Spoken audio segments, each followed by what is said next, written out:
आपके पास ऑप्शन क्या है कि आप या तो वहां जगह खाली कर दीजिए, मिडिल ईस्ट से अपने एसेट्स को हटा लीजिए ताकि आपका नुकसान ना हो, तब वो नुकसान करेगा मिडिल ईस्ट के देशों का।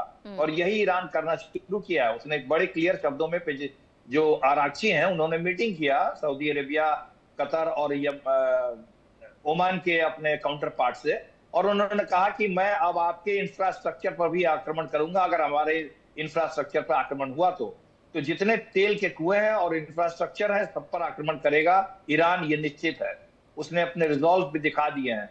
नेविगेशन और सैटेलाइट से मदद उसको इतनी सटीक मिल रही है कि उसका आक्रमण जो है वो बिल्कुल पिन पॉइंटेड हो रहा है और सफल हो रहा है। ऐसे में अमेरिका के पास कोई ऑप्शन नहीं है सिवाय इसके कि वो ईरान में किसी भी तरह से अभी समझौता करे, बात को रोके। और जैसा कि सऊदी अरेबिया के प्रिंस ने बोला है, जो उन्होंने ट्रंप से बातचीत में बोला है कि अभी युद्ध करना बुद्धिमानी नहीं है, पूरा मिडिल ईस्ट तबाह हो जाएगा। अभी हमें ये ईरान पर दबाव बनाए रखे, और दबाव बना रख करके वो स्क्वीज करने की कोशिश करेगा जितना ज्यादा से ज्यादा दिनों तक, और तब तक वो अपना जो स्टॉक पाइल है वेपन्स का वो बढ़ाएगा, उसको रिप्लेनिश करेगा। तो अमेरिका की रणनीति दो जगह पर गड़बड़ हुई है। एक तो इतनी बड़ी चूक कि आपके पास इतने हथियार ही नहीं थे। भाई आप ताइवान को बचाने का आप जिम्मा ले रहे थे, अगर ताइवान में लंबा युद्ध होता तब आपके स्टॉक्स कहां जाते? तो आपकी ये एक बहुत बड़ी रणनीति भूल है अमेरिका की। दूसरी बात कि अगर आपको रेजिम चेंज करना था ईरान में, तो आपको पूरे ईरान पर बमबारी करने की जरूरत नहीं थी। पूरे ईरान पर बमबारी करने से क्या हुआ है कि ईरानी जनता को, किसी भी जनता को अहम होता, उसके पास अहम होता है कि उसके देश पर आक्रमण हुआ है, तो जितने भी विरोधी गुट होते हैं वो इकट्ठे हो जाते हैं देश की रक्षा के लिए। एक देश को बचाने का एक जज्बा पैदा हो जाता है लोगों के बीच में, और इसीलिए वहां पर जितने विरोधी तत्व है वो दब गए। इनको ये चाहिए था कि सिर्फ टॉप लीडरशिप पर वो आक्रमण करते, उनको मारते और वेट करते, इंतजार करते कि ईरान में विद्रोही गुट जो है वो सामने आकर के खड़ा हो।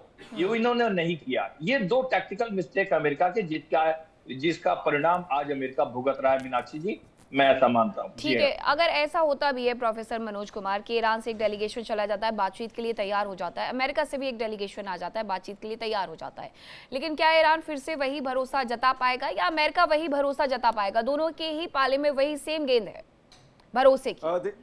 देखिए मीनाक्षी जी, बिल्कुल आपने सही कहा, दोनों देशों के बीच में आपसी ट्रस्ट की बहुत कमी है। और आप देख सकते हैं जो 14 दिन का जो शांति विराम का जो समझौता हुआ था, और 10 दिन के पहले ही जिस तरीके से ब्रेक हुआ, वो मुझे लगता है कि वहीं से सारी चीजें गड़बड़ हुई। क्योंकि ईरान और खास करके IRGC इस चीज को जानता है कि जब वो US के साथ अगर वो शांति वार्ता करता है या अपने कंडीशन को लेके डाउन होते हुए दिखता है, तो उसकी पकड़ वहां पे कमजोर होती जाएगी। और शायद इसीलिए आप समझ सकते हैं कि जिस तरीके से वहां पे जो IRGC ने जिस तरीके से कमान संभाला है, क्योंकि अभी तक वहां पे जो भी आप देख सकते हैं वहां के राष्ट्रपति और खास करके जो वहां के फॉरेन मिनिस्टर, उनको लेके भी वहां पे जो सिविल सोसाइटी में जिस तरीके के विरोध दिख रहे हैं, वो कहीं ना कहीं IRGC का इसमें बहुत बड़ा रोल है। और हम सब जानते हैं कि IRGC एक रेडिकल ऑर्गेनाइजेशन की तरह काम करता है, और उसने मुझे जो दिख रहा है तो आने वाले समय में न्यूक्लियर भी बनाएगा, और उसे कोई रोक नहीं सकता। क्योंकि देखिए आज के डेट में जो 450 kg जो यूरेनियम इनरिचमेंट की जो बात अमेरिका कर रहा था, और उसने उसको शिफ्ट कर दिया, उसका कोई असर नहीं पड़ा। और जिस देश के पास टेक्नोलॉजी हो, साइंटिस्ट हो, तो कभी भी बना सकता है। उसके लगभग 12 से 13 ऐसे जो लोकेशन है जहां पे यूरेनियम है। तो इस चीज को, और आज आप जैसे अभी हमारे पूर्व के डिफेंस एक्सपर्ट जो बता रहे थे कि सारा मुद्दा अब यूरेनियम को छोड़ के, रिजीम को छोड़ के स्ट्रेट ऑफ हॉर्मुज पे आ गया। मैं जो पहले ही अपने वक्तव्य में कहा कि ईरान ने बड़ी चालाकी से अपना बैटलफील्ड पे, देखिए युद्ध में जब दो देश लड़ते हैं तो ये बैटलफील्ड बहुत इंपॉर्टेंट होता है कि कौन किसके पीछ पे जाके लड़ाई लड़ रहा है। और स्ट्रेट ऑफ हॉर्मुज में अमेरिका कहीं से सफल होते हुए नहीं दिख रहा, और उसके पीछे ऑब्वियस है रसिया और चाइना ने नहीं, लेकिन ये आपने बिल्कुल बहुत बड़ी बात कही है कि एक ना एक दिन तो IRGC इस पूरी मुहिम को आगे बढ़ाएगा, एनरिच्ड यूरेनियम से परमाणु हथियार भी बना लेगा। तो भरत भरई जी, फिर तो मुझे लगता है कि अमेरिका और 7वें आसमान पर गुस्सा लेकर के चला जाएगा। देखो, इजराइल भी उसमें शामिल होगा, क्योंकि ईरान ने क्या बताया है कितने सालों से, जब हमारा न्यूक्लियर बॉम्ब आएगा तो हम इजराइल को ख़त्म कर देंगे।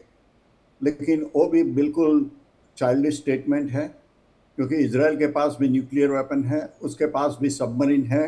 अगर ईरान ने ऐसा किया और न्यूक्लियर वेपन किया, इस्तेमाल किया, और इजराइल में बड़ी हानि हो गई, तो आप देख लीजिए ईरान भी ख़त्म हो जाएगा। तो ये लोग जो बोलते हैं कि भगवान के नाम पर हम ये करेंगे वो करेंगे, ये मुल्ला लोग जो जुलूस निकालते हैं death to America, death to Israel, वो अपना लिमिटेशंस नहीं जानते हैं कि दूसरे लोग भी क्या करते हैं। अगर उन्होंने देखो अमेरिकी बेस ऊपर हमला किया न्यूक्लियर बॉम्ब से और कभी 10,000 20,000 अमेरिकी सिपाही मर गए तो क्या होगा? नेक्स्ट ईरान साफ हो जाएगा। तो ये ऐसे बयानबाजी करने से या भगवान के नाम पर हम वो करेंगे वो, उससे प्रॉब्लम सुलझ नहीं होता है। उसको बैठ जाना चाहिए और जो प्रॉब्लम है उसको सॉल्व करना चाहिए। अब आप यूरेनियम की बात कर रहे हैं, ये यूरेनियम कहाँ है वो तो किसी को भी मालूम नहीं है। अगर जमीन के अंदर डटा है तो उनको बुलडोजर से उनको निकालना पड़ेगा और उसका वॉरहेड बनाना पड़ेगा और वॉरहेड मिसाइल पर डालना पड़ेगा। वो कर सकेंगे नहीं कर सकेंगे, देखो आसमान से सैटेलाइट है, उसके पर निगरानी रख सकते हैं कि ये यूरेनियम का क्या कर रहा है। और जो पिकाक्सी माउंटेन है जहाँ अभी शंका है कि वहाँ भी उन्होंने लगाया होगा यूरेनियम, तो उसके पर भी बमबारी हो सकती है। तो ऐसे तो नहीं है क्योंकि कि अमेरिका सब तो ईरान बार-बार का ही यही कहता है विजय कि वो होगा। परमाणु हथियार तो नहीं बनाने देगा। सर माफी चाहती हूँ, बीच-बीच में टोकना पड़ता है क्योंकि वक्त बहुत कम होता है। सबकी प्रतिक्रिया मेरे लिए बहुत इंपॉर्टेंट है। मेजर जनरल राजन कोचर जी, अब अमेरिका अगर हाथ बढ़ाने का प्रयास ईरान की तरफ कर रहा है तो अभी भी सवाल तो वही है कि मुस्तफा खामनेई आखिरकार कहाँ है? ये तो $1 मिलियन क्वेश्चन है। आई थिंक ये तो मुस्तफा को ही पता है वो कहाँ पे है।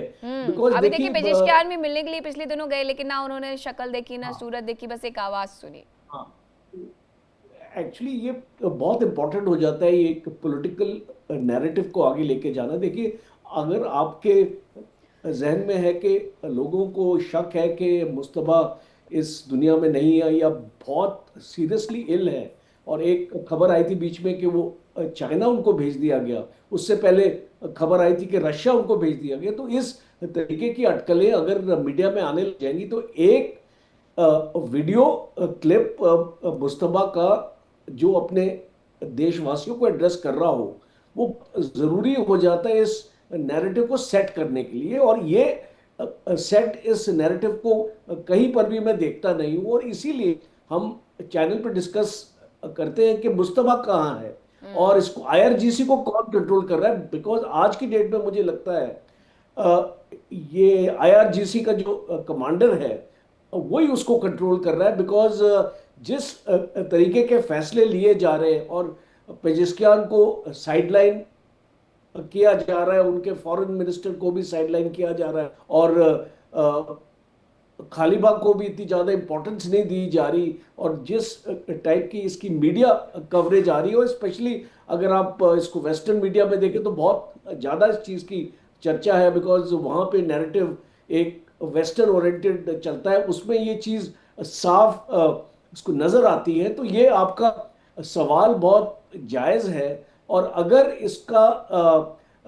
इसको रिकॉर्ड अगर हमको सेट राइट करना है तो ये बहुत ज़रूरी हो जाता है कि मुस्तफा का कहीं ना कहीं पे प्रूफ सामने आए कि वो अभी भी एक अच्छी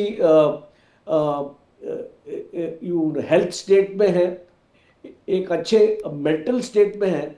और आपको अगर याद होगा कि जब फ्यूनरल हुआ था, फ्यूनरल में जब इतने सारे हेड ऑफ स्टेट्स आए थे, जब आयतोल्ला का हुआ था, उस टाइम भी कोई भी ऐसी वीडियो क्लिपिंग मैंने नहीं देखी जहाँ पे ये लीडर्स मुस्तफा से मुलाकात कर रहे हैं। तो ये चीज़ बहुत प्रोमिनेंट है, और इसीलिए आपका जो क्वेश्चन है और ये इसका जो प्रूफ मांगना वो जायज़ कई बार तो सर बिल्कुल भरोसा नहीं होता है। जैसे शुरुआत में खबरें आई थी कि आयतुल्ला अली खामनेई मरे नहीं है, फिर मुस्तफा खामनेई कहाँ है, तो कई बार ये भरोसा कर पाना मुश्किल हो जाता है कि मुस्तफा खामनेई जिंदा भी है या सिर्फ एक कैरेक्टर कर दिया गया है कि अमेरिका बस भरोसा करके बैठा रहे। हालांकि अमेरिका भी इतना बेवकूफ़ नहीं है कि सिर्फ बातों पर भरोसा करेगा, लेकिन विंग कमांडर आलोक साय जी, क्योंकि ये सिर्फ और सिर्फ बात भरोसे की है, हाथ मिलाना है तो किससे मिलाना है, ना अमेरिका ये तय कर पा रहा है और ना ही ईरान ये तय कर पा रहा है। अमेरिका का जो डेलीगेशन आता है उसमें पॉलिटिकल लोग से ज़्यादा बिजनेस पीपल होते हैं, और यहाँ से जो डेलीगेशन जो आता है ईरान से, उसे वो पॉलिटिकल मानने से इनकार कर देते हैं। मीनाक्षी जी, बिल्कुल आपने सही कहा है। अभी तो लोगों को ये पता ही नहीं है कि ईरान में निर्णय कौन ले रहा है। वो पर्दे के पीछे से निर्णय लिया जा रहा है। जो भी बातचीत के लिए आता है वो सिर्फ मोहरा होता है। और अभी तो खबरें आ रही हैं कि पेजेस्कियान और आरागची को साइडलाइन करने की बात की जा रही है। हो सकता है कि इनमें से 1-2 लोग चले भी जाए सत्ता से। अभी देखिए होगा क्या मीनाक्षी जी, मैं अपना अंदेशा बता रहा हूं कि अभी अमेरिका को हर हालत में युद्ध को रोक के रखना पड़ेगा कुछ दिनों के लिए। अगर युद्ध होगा तो सिर्फ थोड़ा सा एक आक्रमण होगा बड़ा वेव का। अगर ऐसी खबरें आएंगी कि ईरान जो है वो संवर्धित यूरेनियम से एटम बम बनाने की कोशिश कर रहा है, तो उन पहाड़ियों पर एक सिर्फ कॉन्सेंट्रेटेड वहीं पर आक्रमण हो सकता है भविष्य में। नहीं तो नवंबर तक मैं मानता हूं कि ये ट्रंप और अमेरिका इसको खींच करके ले जाएंगे और कोई बड़ा युद्ध अभी नहीं करेंगे। लेकिन एटम बम बनाने के मसले पर अमेरिका हो सकता है कॉम्प्रोमाइज न करे, और इजराइल तो नहीं ही करेगा हर हालत में। हो सकता है इजराइल दखलंदाजी दे दे। तो अभी ये समझौता जो हो रहा है, ये समझौता सिर्फ स्ट्रेट ऑफ हॉर्मुज के लिए होगा। इससे हमें ये नहीं मानना चाहिए कि मिडिल ईस्ट में शांति हो जाएगी या ईरान युद्ध में शांति हो जाएगी। ये तनाव की स्थिति हमेशा बनी रहेगी और एक दूसरे के ऊपर घात लगाने का मौका ये दोनों खोजते रहेंगे। और अमेरिका तो निश्चित रूप से, अमेरिका और इजराइल ईरान को एटम बम नहीं बनाने दे इसका प्रयास करेगा ही करेगा। और इस प्रयास के चक्कर में एक आध वेव ऑफ अटैक फिर ईरान के ऊपर निकट भविष्य में हो सकता है। जी हाँ। तो सर अभी मतलब ये इंतजार और थोड़ा सा करना पड़ेगा विंग कमांडर कि अमेरिका अब क्या कदम आगे उठाएगा या फिर ईरान उसके एवज में क्या जवाब देगा। जी देखिए, अब ये होता है कि उस आक्रमण का स्वरूप क्या होगा। अमेरिका ये चाहेगा कि वो ये दिखाएगा कि ये वन ऑफ अटैक है, सिर्फ हमने एक जगह किया है। बदले में ईरान भी बदले में आक्रमण करेगा अमेरिकन सेंटर्स पे और कुछ अमेरिका का नुकसान भी होगा, लेकिन वो नुकसान सहने को तैयार हो जाएगा, लेकिन एटम बम बनाने नहीं देगा। इस पर वो क्योंकि कई बार कमिट कर चुके हैं प्रेसिडेंट ट्रंप भी, और इजराइल के भी उसके अस्तित्व का प्रश्न है। इसलिए इजराइल भी, अगर अमेरिका पीछे हट जाएगा तो इजराइल नहीं पीछे हटेगा। इसलिए एक वेव ऑफ आक्रमण तो होगा ही। जी हाँ, ठीक है। मतलब अब देखना होगा कि आगे क्या स्थिति बनती है। लेकिन भरत भराई जी, क्या अमेरिका सच में बातचीत के लिए अब आगे बढ़ जाएगा इतनी तमाम चीजों को करने के बाद, क्योंकि अमेरिका के लिए भी ये थोड़ा सा मुश्किल भरा हो रहा होगा।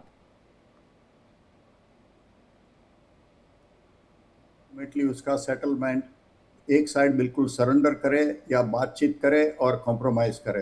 तो मेरा ख्याल है ईरान भी 9 करोड़ लोगों का देश है। ऐसा नहीं है कि उसके पर छोटा है कि तुम वहां बैठ जाओ और उसके पर कब्जा कर लो। देखिए इंडिया डेली 24/7 अब आपकी स्मार्ट टीवी पर। इंडिया डेली मौजूद है सभी डिजिटल प्लेटफॉर्म पर लाइव और लगातार। इंडिया डेली 24/7 हर दिन राष्ट्र को समर्पित।